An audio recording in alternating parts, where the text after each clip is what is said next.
So, నేను Valentine's day మనం ఎవరితో జరుపుకోవాలండి? దేవుడితో జరుపుకోవాలి. ఈ మనుషులు అందరూ మనల్ని వదిలేస్తారు.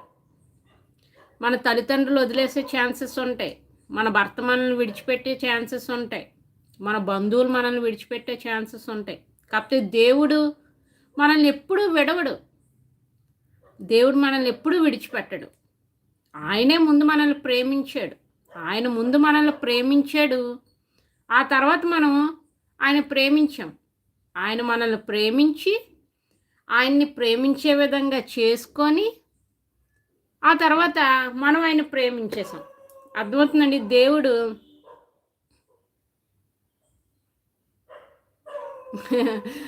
ఓకే షారన్ గారు. అర్థమవుతుందండి. దేవుడు ఎంతో ప్రేమమయుడండి. సో, దేవుడు మనందరి ఆత్మల్ని రక్షించడం కోసం తన ప్రియ కుమారుడిని బలి కింద అర్పించేశాడండి. అర్థమవుతుందండి. సో, ఇక్కడే మీకు ప్రేమ అంటే ఏంటో మీకు అర్థమవుతుంది. అర్థమవుతుందండి. నెక్స్ట్ ఇంకేంటి, ఇంకా మనం పాపంలో చచ్చిన వారమై ఉన్నప్పుడు దేవుడు మన ఎడల కృపా కనికరం ప్రేమ కనపరిచి మన మీద పరిశుద్ధాత్మ కుమ్మరించాడు. పరిశుద్ధాత్మ కుమ్మరించగానే పరిశుద్ధాత్మ దేవుడు ఏం చేశాడండి, మనం దేవుణ్ణి ప్రేమించే విధంగా ఆయన ప్రేమను మన హృదయంలో నింపేశాడు. అప్పటి నుంచి మనం ఆయన ప్రేమించడం మొదలుపెట్టాం. అర్థమవుతుందండి. మనం సాతాను వెంబడిస్తున్నాం. మన పాపంలో చచ్చిన వారమే మనం సాతాను వెంబడించేటప్పుడు దేవుడు, బిడ్డ నువ్వు సాతాను వైపు అట్రాక్ట్ అవ్వక నువ్వు నా వైపు అట్రాక్ట్ అవ్వు. మరి దేవుడి వైపు అట్రాక్ట్ అవ్వాలంటే మరి ఏం చేయాలి? దేవుడు పరిశుద్ధాత్మ దేవుడు మన మీద కుమ్మరిస్తాడు. పరిశుద్ధాత్మ దేవుడు ఏం చేస్తాడండి, దేవుడి మీద ప్రేమని మన మనసులో కుమ్మరిస్తాడు. ఆ రోజు నుంచి మనం దేవుణ్ణి ప్రేమించేస్తాం. ఎంత అద్భుతమైన ప్రేమ చూసారండి, ఎంత అద్భుతమైన ప్రేమ చూసారండి. సో, ఈ విధంగా దేవుడే మనల్ని రక్షించాడండి. దేవుడే మనల్ని ప్రేమించాడు. దేవుడే మనల్ని రక్షించాడు. మన పాపాలను కడగడం కోసం తన ప్రియ కుమారుని కూడా త్యాగం చేస్తాడండి. దేవుడు మనల్ని ఎంతో ప్రేమిస్తున్నాడండి. అర్థమవుతుందండి. ఇంకా ఏం చెప్పాడు దేవుడు, ఇప్పుడు మీరు మారుమనసు పొందారు కదా, ఇంతకుముందు మీరు మారుమనసు పొందనప్పుడు మీరు తెలుసో తెలియకో చేసిన పాపాలన్నింటినీ నేను క్షమించేస్తాను. ఇంకెప్పుడు ఆ పాపాలను కూడా నేను గుర్తుపెట్టుకోను. ఎవరన్నా మాట అంటారండి ఈ భూలోకంలో, మనం ఏదన్నా ఒక పాపం చేస్తే మనం చనిపోయే వరకు ఆ పాపాన్ని గుర్తు చేస్తూనే ఉంటారు ఈ దుర్మార్గమైన దుష్ట మనుషులు.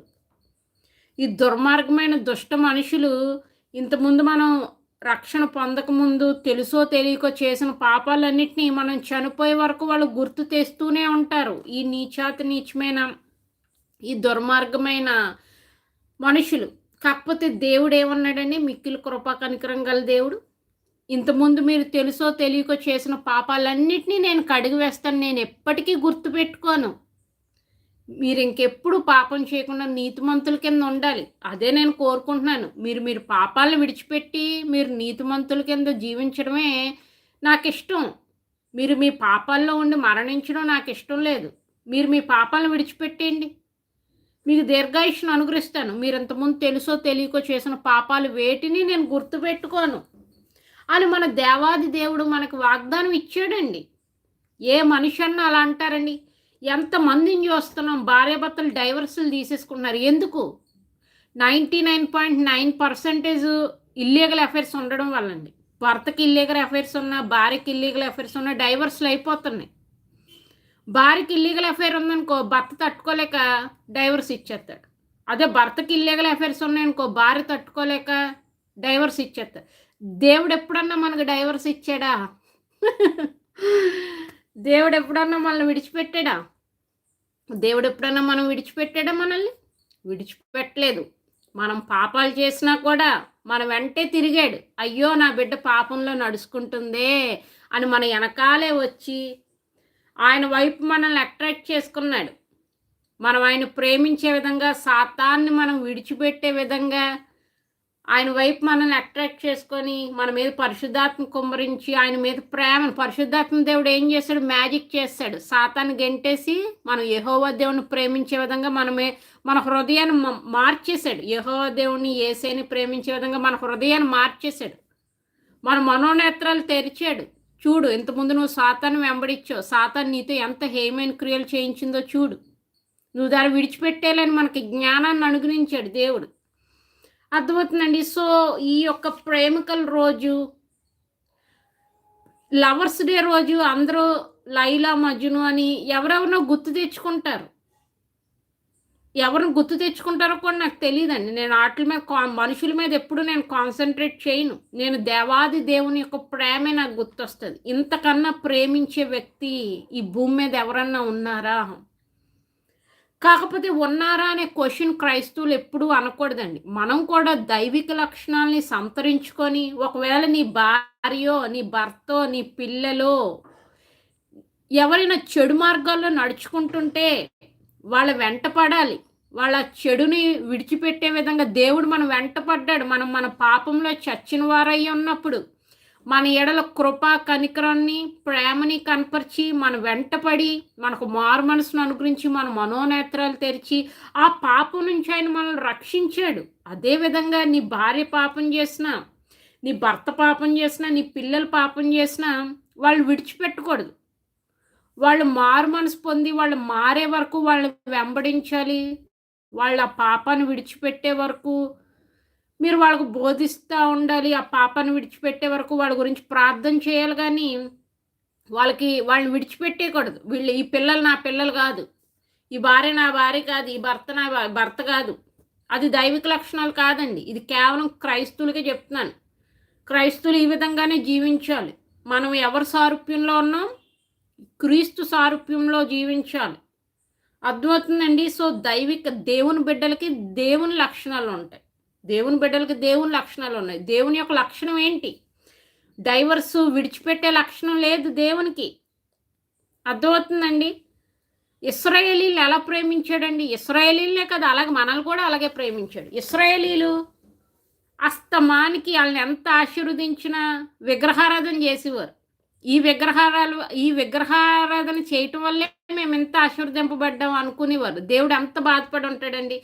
ఒక పక్క నేను ఆశీర్వదిస్తుంటే ఆ విగ్రహాలకు ఆరాధించి అవి ఆశీర్వదించినవి అంటున్నారేంటి ఇశ్రాయేలీలు అని దేవుడు కోపం వచ్చింది. కోపం వచ్చిన వాళ్ళని శిక్షించి ఆ విగ్రహారాధన మాన్పించేవాడే కానీ వాళ్ళని విడిచిపెట్టేవాడు కాదు. అర్థమవుతుందండి. సో, ఆయన ప్రేమని ఈ ప్రేమికుల రోజు ఎందుకు ప్రేమికుల రోజు పెట్టారో కూడా నేను ఎప్పుడు సెర్చ్ చేయలేదు. I don't like lovers day అంటే నాకు అంత ఇష్టం ఉండదండి. ఇష్టం ఉండదు. అంత ఇష్టం కాదు, ఇంత ఇష్టం కాదు. నాకు లవర్స్ డే అంటే ఇష్టం ఉండదు. అర్థమవుతుందండి.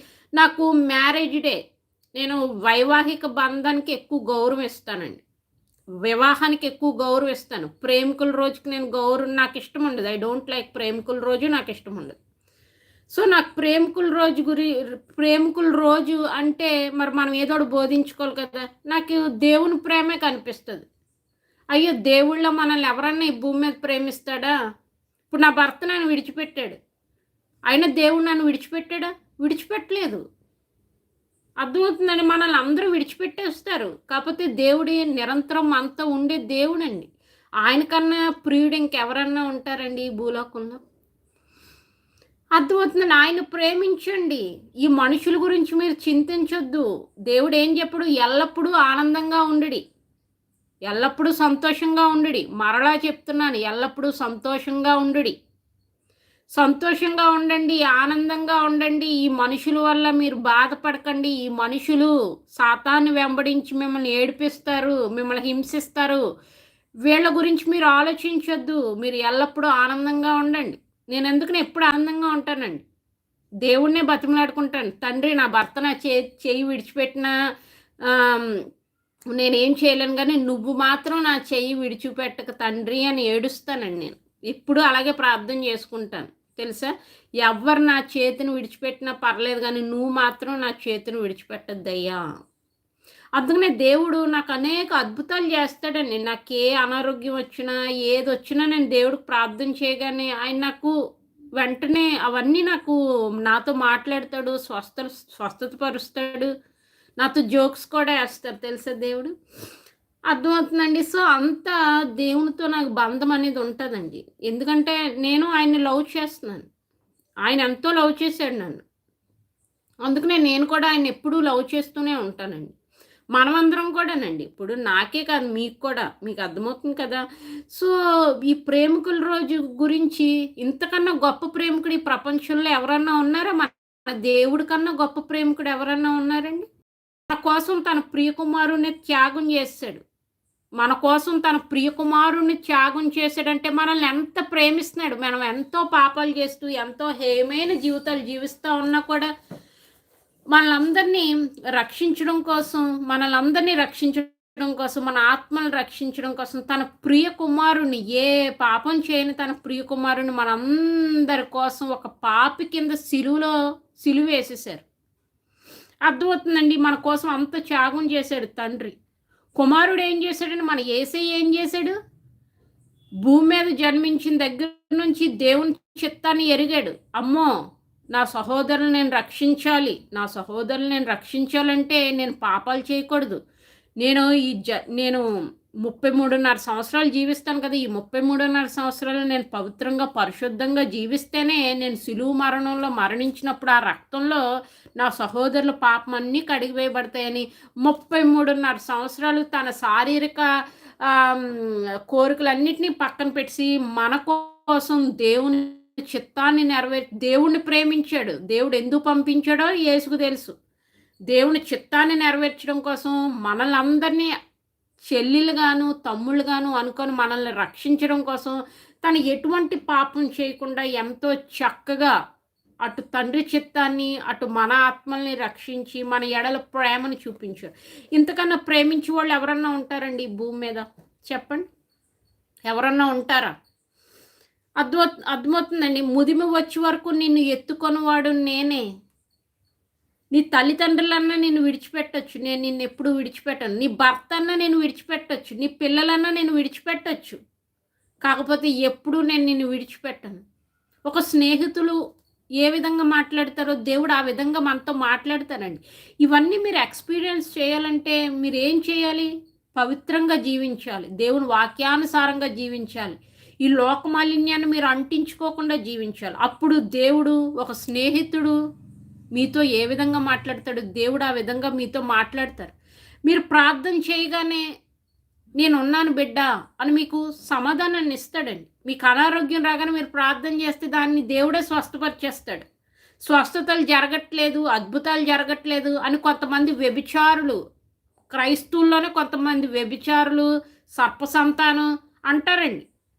ఆళ్ళ బతుకే సరిగ్గా ఉండదు. పవిత్రంగా జీవించరు, పాపాలు మానరు.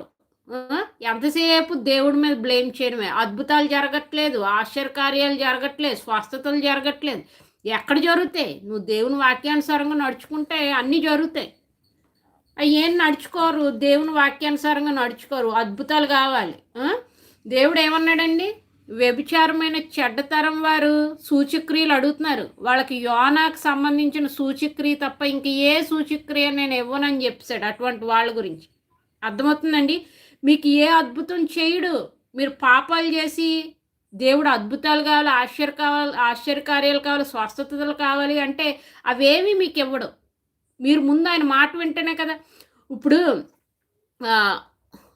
మనము మన తల్లిదండ్రుల మాట వింటేనే కదండి వాళ్ళు మనకేమన్నా ఇస్తారు. వాళ్ళ మాట వినకపోతే వాళ్ళు మనకేమన్నా ఇస్తారా? ఇవ్వము అని అలుగుతారు. దేవుడు కూడా అంతే. మనం ఆయన వాక్యానుసారంగా నడుచుకుంటే ఆయన మనకి ఇస్తాడు. ఆయన వాక్యానుసారంగా నడుచుకోకుండా ఆయన్ని బ్లేమ్ చేయకూడదండి. ఆయన ఏ విషయంలో కూడా మనం బ్లేమ్ చేయకూడదు.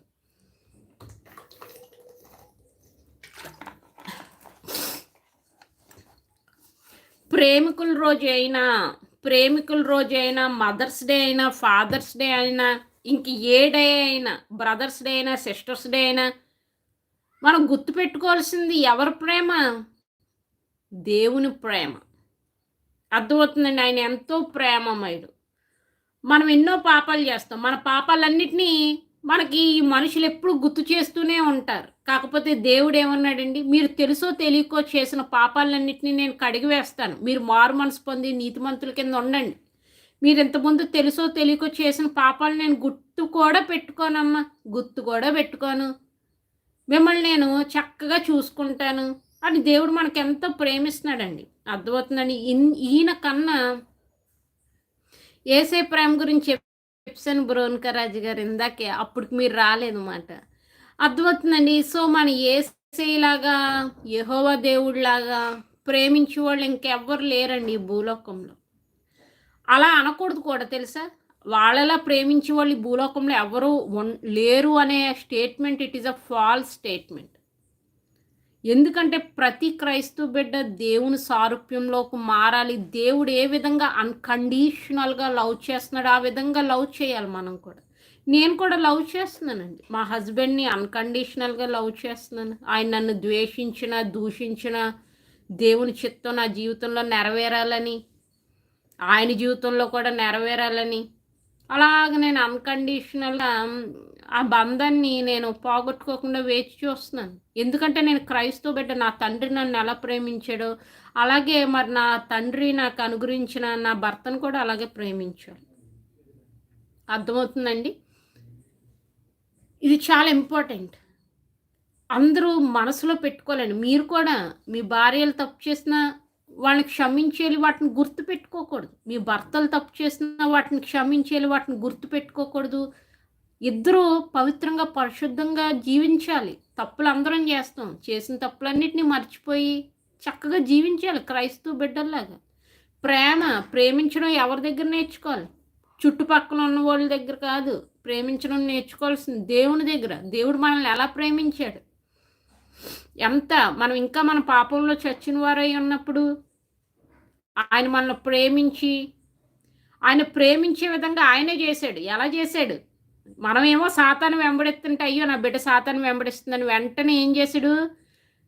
ఆయన వైపు అట్రాక్ట్ చేసుకున్నాడు. ఎలా అట్రాక్ట్ చేసుకున్నాడు? మన మీద పరిశుద్ధాత్మను కుమ్మరించాడు. పరిశుద్ధాత్మ దేవుడు ఏం చేశాడు? దేవుడి మీద ప్రేమను మన హృదయంలో నింపేగానే మనం ఆటోమేటిక్‌గా సాతాను మీద అట్రాక్షన్ పోయింది మనకి. పోయి మనం ఏం చేసాం? దేవుని ప్రేమించడం మొదలుపెట్టాం. తర్వాత దేవుడు మన మనోనేత్రాలు తెలియజేశాడు. తెలియజేయగానే ఇంతకుముందు సాతాను వెంబడించినప్పుడు మనం చేసిన హేయమైన క్రియలన్నీ మనకు గుర్తొచ్చి మన మీద మనకే అసహ్యం పుట్టి, తండ్రి నన్ను క్షమించయ్యా, ఇంకెప్పుడు నేను ఆ పాపాలు చేయనయ్యా అని ఆ పాపాలన్నింటినీ మీరు విడిచిపెట్టేశారు. విడిచిపెట్టేసి దేవుణ్ణి వెంబడిస్తున్నారు. ఇవన్నీ ఎలా జరిగినాయి? మీ వల్ల జరిగినాయా? లేదు. దేవుడే మిమ్మల్ని ముందు ప్రేమించాడు. ఆ తర్వాత మీరు ప్రేమించారు. దేవుడే ముందు మిమ్మల్ని ప్రేమించాడు. ఆ తర్వాత మీరు దేవుణ్ణి ప్రేమించారు. అర్థమవుతుందండి. ఇంకా ఏం చెప్పాడు? ఇంతకుముందు బిడ్డ, ఇప్పుడు నువ్వు నన్ను ప్రేమిస్తున్నావు కదా, ఇంతకుముందు నువ్వు తెలుసో తెలియకో చేసిన పాపాలన్నింటినీ క్షమించేస్తాను, ఇంకెప్పుడు నేను గుర్తుపెట్టుకోను. మరి నువ్వు మళ్ళీ అటువంటి పాపాలు చేయకూడదు. నువ్వు అటువంటి పాపాలు చేయకూడదు. చక్కగా నీతి మంత్రాల కింద జీవించాలి. నువ్వు ఇంతకుముందు చేసిన పాపాలను కూడా నేను గుర్తుపెట్టుకోను. అలా ఎవరన్నా అంటారండి? మనం ఏదైనా పాపం చేస్తే అది మనం చచ్చి వరకు గుర్తుపెట్టుకుంటారు మనుషులు. సో క్రైస్తవ బిడ్డలు కూడా దేవుని సారూప్యంలో ఉండాలి. దేవుడు ఏ విధంగా ప్రేమించాడో ఆ విధంగా ప్రేమించాలండి. దేవుడు అదే చెప్తున్నాడు. నన్ను పోలి నడుచుకోండి అన్నారా? యేసయ్య ఏమన్నాడు? నన్ను పోలి నడుచుకోండి. మరి ఆయన పోలి నడుచుకోవాలి కదండి మనం. ఆయన ఏ విధంగా ప్రేమించాడో మనం కూడా మన పిల్లల్ని, మన భర్తల్ని, మన సహోదరుల్ని అదే విధంగా ప్రేమించాలి. గొడవలు అవుతాయండి. భార్యాభర్తలకి గొడవలు అవుతాయి, ఫ్రెండ్స్కి గొడవలు అవుతాయి. అర్థమవుతుందా? భార్యాభర్తలకు గొడవలు అవుతాయి, ఫ్రెండ్స్కి గొడవలు అవుతాయి, పిల్లలకి తల్లిదండ్రులకు గొడవలు అవుతాయి. ఆ గొడవలన్నిటినీ గొడవలు ఆడుకోవాలి కానీ ఎప్పుడు విడిపోకూడదండి. అర్థమవుతున్నాయి? ఎవరైనాను భార్యాభర్తలే కాదు, ఫ్రెండ్స్ కూడా, ఫ్రెండ్స్ అయినా లేకపోతే తల్లిదండ్రులు, పిల్లలైనా ఎవరునండి విడిపోకూడదు. అర్థమవుతుందా? అది చాలా ఇంపార్టెంట్ మాట. దేవుడు మనల్ని విడిచేసాడండి ఎప్పుడన్నా? విడవడు. ఎప్పుడు మనల్ని విడవడు. అర్థమవుతుందండి. మనం విడవకుండా మనల్ని రక్షించాడు. మనమే దేవుని విడిచేసి పాపాలు చేసి సాతాను వెంబడిస్తామండి. మన శారీరక కార్యాలు నెరవేర్చుకోవడం కోసం మనమే దేవుణ్ణి విడిచిపెట్టేస్తాం. దేవుడా నువ్వు బోరు కొట్టేసావు, నేను కొన్ని రోజులు పాపం చేసుకుంటాను, సాతాను వెంబడిస్తానని వెళ్ళిపోతారు మీరు. దేవుడు అలాగ మనల్ని ఎప్పుడు విడిచిపెట్టాడు. ముదిమి వచ్చే వరకు మిమ్మల్ని ఎత్తుకొని వాడు నేనే. ఆ వాక్యం ఎవరైనా షేర్ చేయండి. ముదిమి వచ్చే వరకు మిమ్మల్ని ఎత్తుకొని వాడిని నేనే అని దేవుడు మనకు వాగ్దానం ఇచ్చాడు. అర్థమవుతుందండి. ఈ ప్రేమికుల రోజు దేవుడికే మనం డెడికేట్ చేయాలి మన ఛానల్లో. అర్థమవుతుంది. ఆయన మిక్కిలి కృపా కనికరం గల దేవుడు అండి. మన యెహోవా దేవుడు ఎంతో ప్రేమించాడు మనల్ని. మన యేసయ్య తండ్రిని ప్రేమించాడు, మనల్ని ప్రేమించాడు. తండ్రి చిత్తాన్ని నెరవేర్చడం కోసం, మన ఆత్మల్ని రక్షించడం కోసం మన ఆత్మలు రక్షించడం కోసం తను ఈ లోక సుఖాలన్నిటిని పక్కన పెట్టి ఎప్పుడు ఉపవాసం కొండ మీదకెళ్ళి ప్రార్థనలు చేసుకోవడం అలా చేసేవాడండి పాపం. చేసి చివరికి తండ్రి చిత్తాన్ని నెరవేర్చాడు. తండ్రి నమ్మదగిన వాడు. అందుకనే యేసయ్యని మళ్ళీ తిరిగి జన్మింపజేశాడు. శరీరంతోటి యేసయ్య పరలోకానికి వెళ్ళిపోయాడు. ఇంత శోధన వేదన అనుభవించిన తర్వాత యేసయ్యకి యెహోవా దేవుడు ఎంతో బహుమానం ఇచ్చాడు. భూలోకమందును పరలోకమందును సర్వాధికారాన్ని అనుగ్రహించాడు యెహోవా దేవుడు యేసయ్యకి. అర్థమవుతుందండి. సో అర్థమవుతుంది కదా. సో మనం కూడా దేవుడిలాగా ప్రేమించడం నేర్చుకోవాలి. మనం దేవుని బిడ్డలం, దేవుని సారూప్యంలో మారాలి. ఆయన ఏ విధంగా ప్రేమించాడో ఆ విధంగా మనం కూడా మన పిల్లల్ని ప్రేమించాలి, తల్లిదండ్రులను ప్రేమించాలి, భర్తను ప్రేమించాలి, అదేవిధంగా సహోదరులను ప్రేమించాలి. అర్థమవుతుందండి. గొడవలు ఆడుకొని విడిపోయి సప్పించుకోవటం ఇవన్నీ క్రైస్తవులకి ఉండాల్సిన లక్షణాలు కాదండి. మనం ఆశీర్వాదానికి వారసులు అవటానికి పిలువబడ్డాం కాబట్టి ఎవరిని సప్పించకుండా అందరినీ దీవించాలి. శాపవచనాలు మన నోట్లోంచి రాకూడదండి. అర్థమవుతుందండి. సో ఈవేళ ప్రేమికుల రోజు. సో మన ప్రేమికుల రోజు గురించి మనం చెప్పుకోవాల్సింది మన దేవుడి గురించే. అర్థమవుతుందండి. ప్రేమికుల రోజు యొక్క ప్రేమ మనుషులకి సంబంధించిన ప్రేమికుల రోజు ఇది. మరి ప్రేమికుల రోజు ఎందుకు వచ్చిందో కూడా నేను ఎప్పుడు సెర్చ్ చేయను. I don't like. నేను చెప్పాను కదా, నాకు ఫిబ్రవరి 14 నాకు అసలు ఇష్టం ఉండదండి. ముదిమి వచ్చే వరకు నిన్ను ఎత్తుకొనివాడని నేనే, తల వెంట్రుకలను నెరయు వరకు నిన్ను ఎత్తుకొనివాడని నేనే,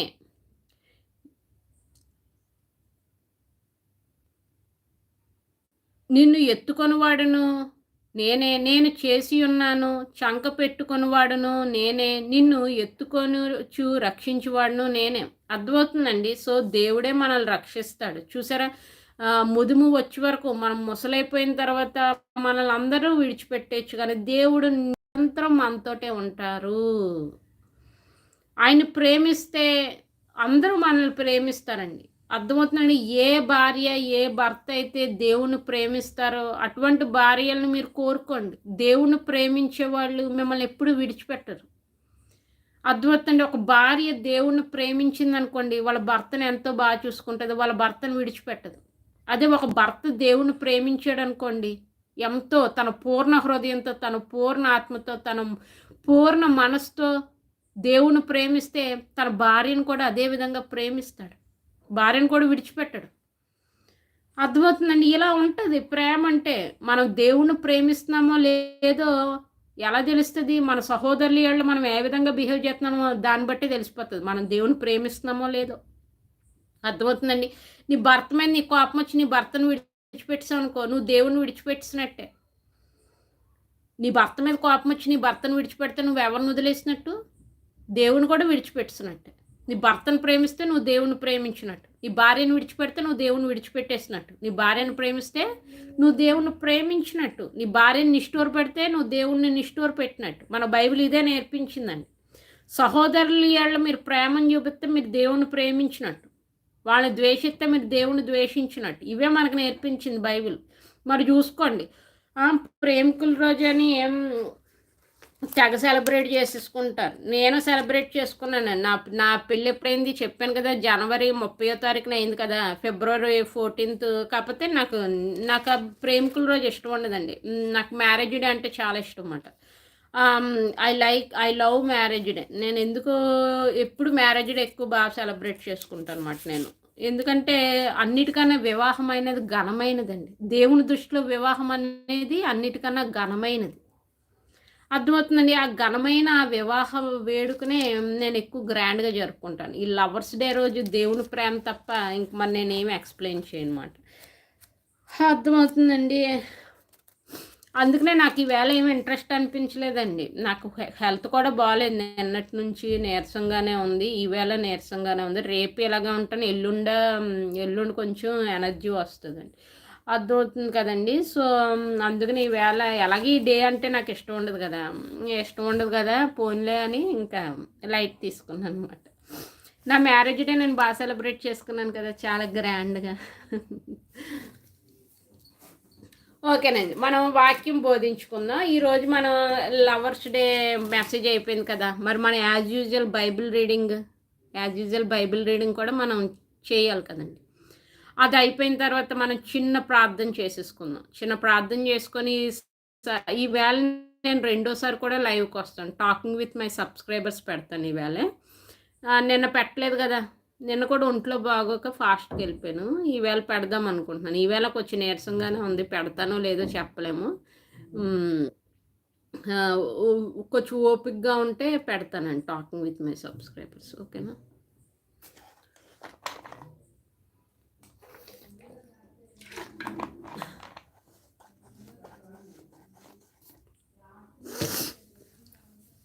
ఓకేనండి. సో, మీరు కూడా నాకు మంచిగా హెల్ప్ చేస్తున్నారు. అన్‌కండీషనల్‌గా మీరెవరో నాకు తెలీదు. నేనెప్పుడు మిమ్మల్ని చూడలేదు.